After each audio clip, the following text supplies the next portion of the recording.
James Lloyd Carr, like Stanley Middleton, is a novelist who lives in the East Midlands, but unlike him, was originally born and brought up in the North Riding, the son of a Methodist lay preacher.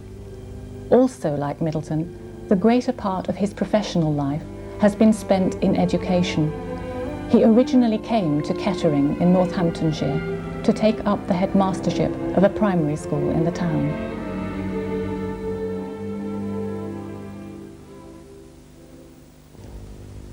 James Carr was 50 when his first book, A Day in Summer, was published, and since then he has written 6 other novels.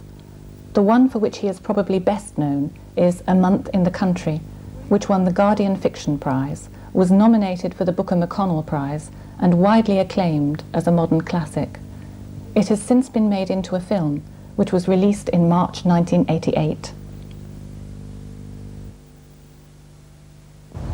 Could you give us a brief synopsis of A Month in the Country? Well, it's not a very exciting story. It's about a man who comes up from London to Yorkshire, and his occupation is a rather unusual one. He's been trained to uncover medieval wall paintings by cleaning away the grime and the distemper of ages. And he comes to this little Yorkshire village where he has a contract for, I think, a miserable £25, but it's a job. It all happens in 1920. He's a chap who's been on the Western Front, and his nerves are in a pretty bad shape. And he sleeps in the belfry, really all he can afford, and sets about the job. There's a man in a tent in the field adjacent to the church who's got an archaeological job on the same kind of contract. He's so long ago as this one is 1980 since I wrote it. He falls in love with the vicar's wife, but he doesn't tell her. He doesn't even kiss her, and he just goes away again. Yes, the whole story is right, as yes. much about what doesn't happen. Exactly. As about what does. Quite right, yes. It's quite a nice way of writing a novel about something that doesn't happen. It saves no end of imaginative effort. Could you talk a little bit about the extraordinary atmosphere of loss and longing that pervades this novel? I did sort of plan that in, because I do, when you are writing a novel, you have to write it for someone, and preferably someone who will want to buy it and read it and enjoy it. And I am aware that not only myself, but many other people do regret things that have happened, and they can't have them all over again. Some things you want to forget, but some things you'd like to have all over again. Yes, and hold. And that's the reason I really wrote it that way. And the Methodist scenes, were they remembered? The wonderful preaching scene? Yes. I'm not very imaginative person, but I find it hard to make up things, and so I have to use whatever material I do recall.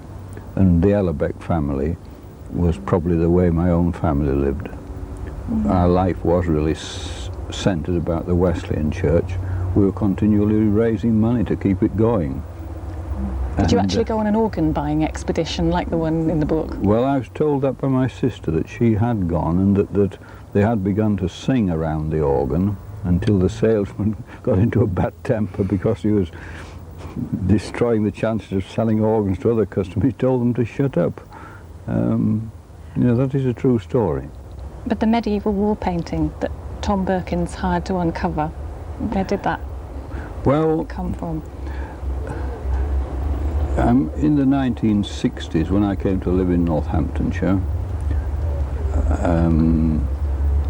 I did start to go around the county recording architectural details, sometimes doing 5 or 6 pictures on the same Saturday and then finishing them off later.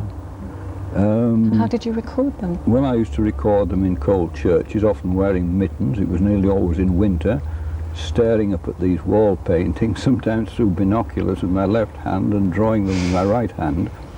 So you were copying them? They were copying these medieval wall paintings, yes.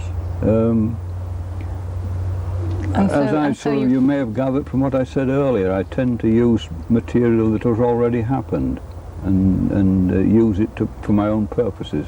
Yes. And do you think you know what your own purposes are when you're doing it? I think I had a fair idea when I was planning the novel A Month in the Country. I think I had a fair idea what I wanted to do in writing all the 7 novels. I think that's terribly important. You should know what you're about in a rough sort of way. When did you first want to be a writer? Write a novel or write anything. Write anything? Well, I remember it was Mr. Rankin in the 3rd form at Castleford Secondary School. He read the essay by On a Donkey Ride on the Seashore, Kenneth Cobbett's essay, and he sat and read this to us, and I thought, by God, I'd like my composition to be read to the class. I think ambition first stirred then, probably through envy more than anything else, yes. But when novels then? Novels? I went to a Workers' Educational Association class in Kettering about 1950, and it was on great modern British novels. We had one a week: Virginia Woolf, James Joyce, D.H. Lawrence, Joseph Conrad. And we were supposed to read one of their books in the preceding week, which we rarely have managed to do, but I thought, why not try to start writing a novel using all this information we're getting weekly on how to write a great novel? And that's what I began to do. The only thing was, when eventually I didn't think ever to finish it, but I did, and it was published, and then the reviewers complained that it was like the early work of Virginia Woolf and the later work of Joseph Conrad, and there was a mixture of Graham Greene in it, which was quite true.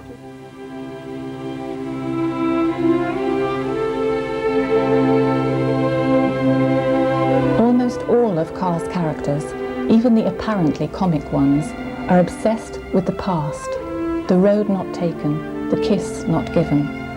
Yet although A Month in the Country is haunted with an overwhelming sense of loss, the writer seems to be saying at the same time that individual human happiness, human love, however yearned for, is not just elusive, but finally condemned to irrelevance by the sheer scale and impersonality of all that has gone before.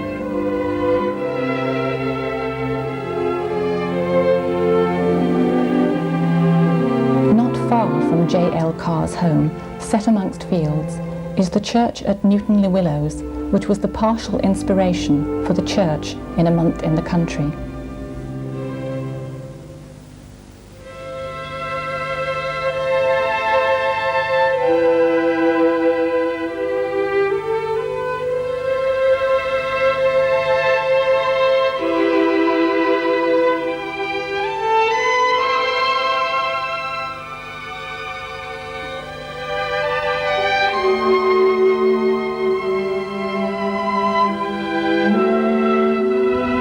To believe that men working out in the fields looked up and, seeing me there, acknowledged that I'd become part of the landscape.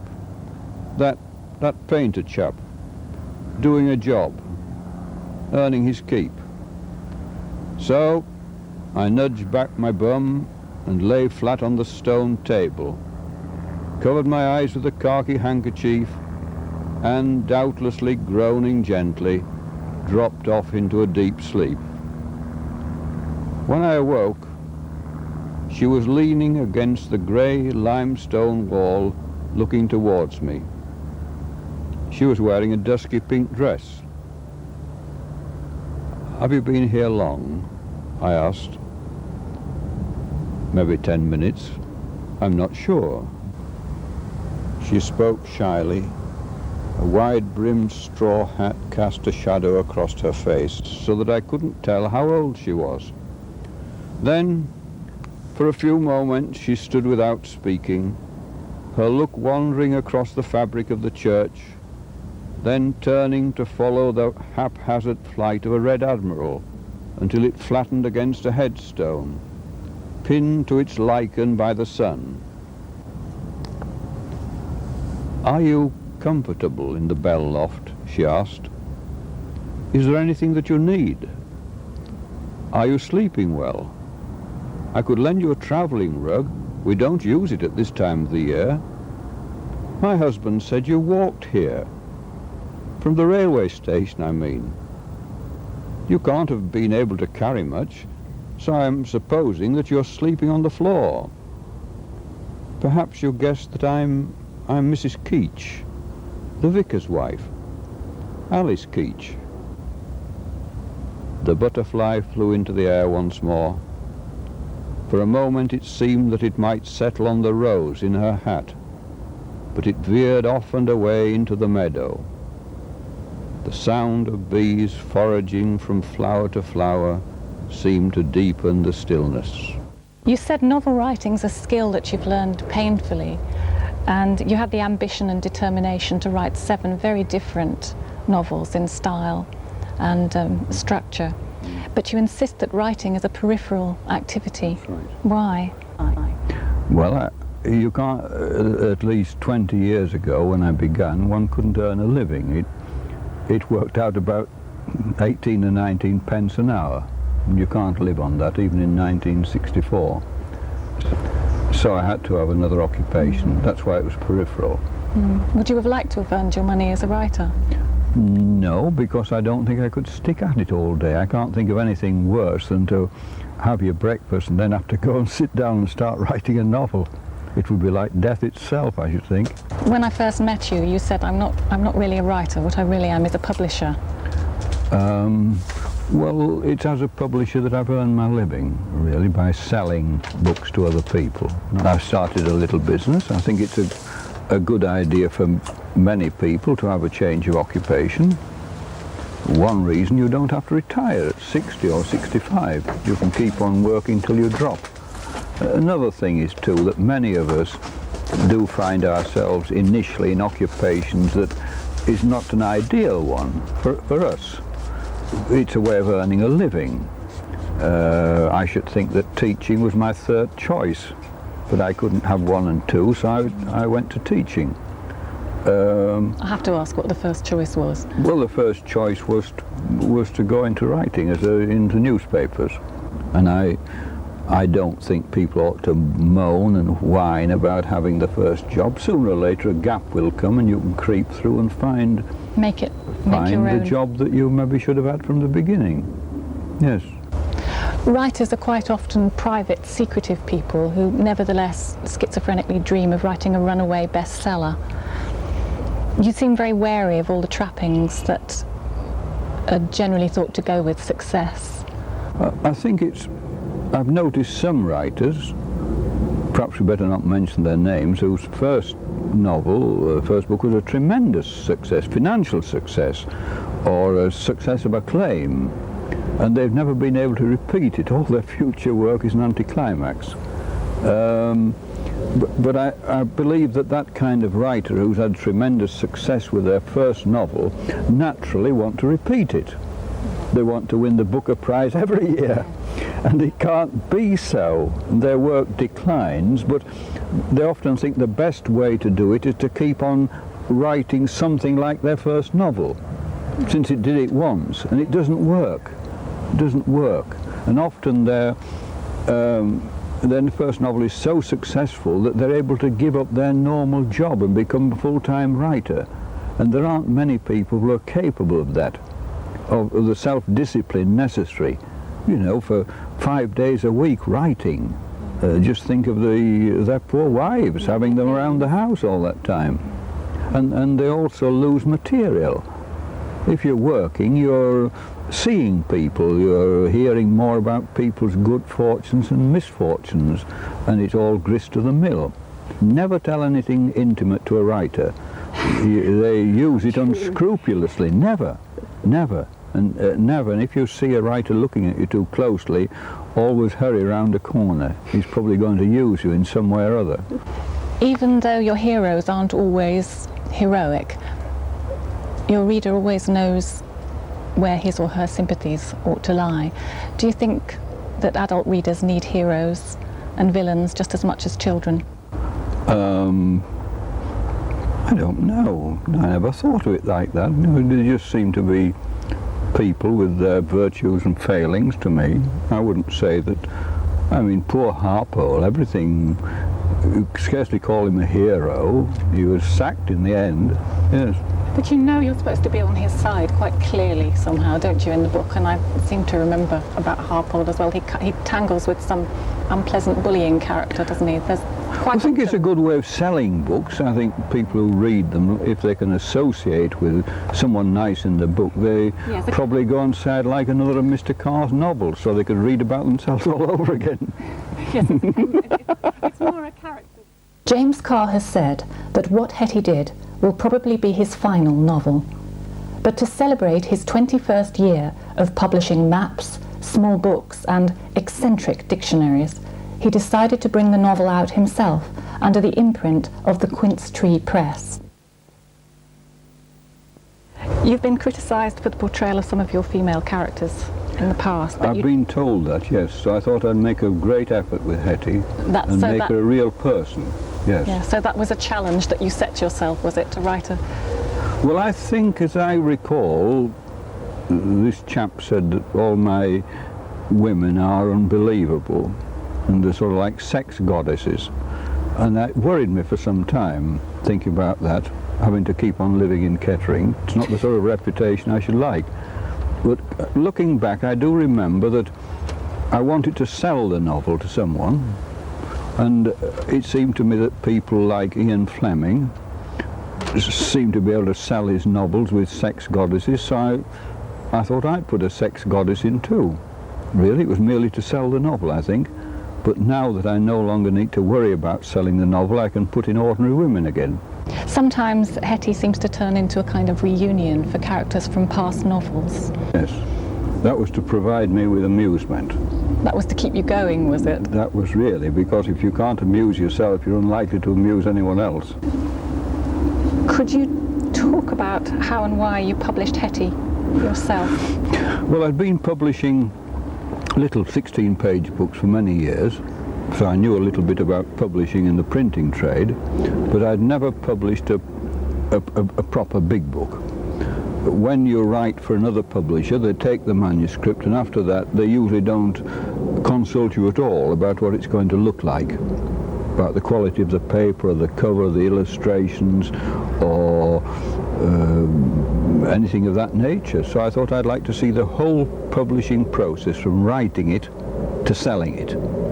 And I didn't take much of a risk because I really was prepared to lose money on it. As in the end it didn't. I think I probably made £500 or £600 instead of losing anything on it. The print run was only 3,000 and I sold the advertised number 2,850 in 6 or 7 weeks. But it was a nuisance while they were there because I published them from my own house. So they filled up the staircase and the hall and even part of the lavatory. So it was a great incentive to sell them, to have the house free again. Was it actually on the bestseller list, wasn't it? Well, only in sort of intellectual bookshops like Hatchard's. W.H. Smith didn't sell any at all. The sole advance publicity for What Hetty Did was a 3-line insertion in the bookseller. An initial 2,850 copies were printed, and Carr himself acted as both rep and distributor. To add the final touch to what must be a uniquely personal approach in the big business book world of the 80s, J.L. Carr has also nominated himself for the Booker McConnell Prize for 1988. Did you say Hetty's your last book? The last novel, yes. The last novel? I think so, yes. I should imagine. Because you don't feel that you want to write another? Well, I think I've written all I want to write in the way of stories. I think so. Probably shouldn't live long enough to... It takes about 3 years gestation, you know. I'm not used to having... I wouldn't want it published posthumously. I like reading the reviews.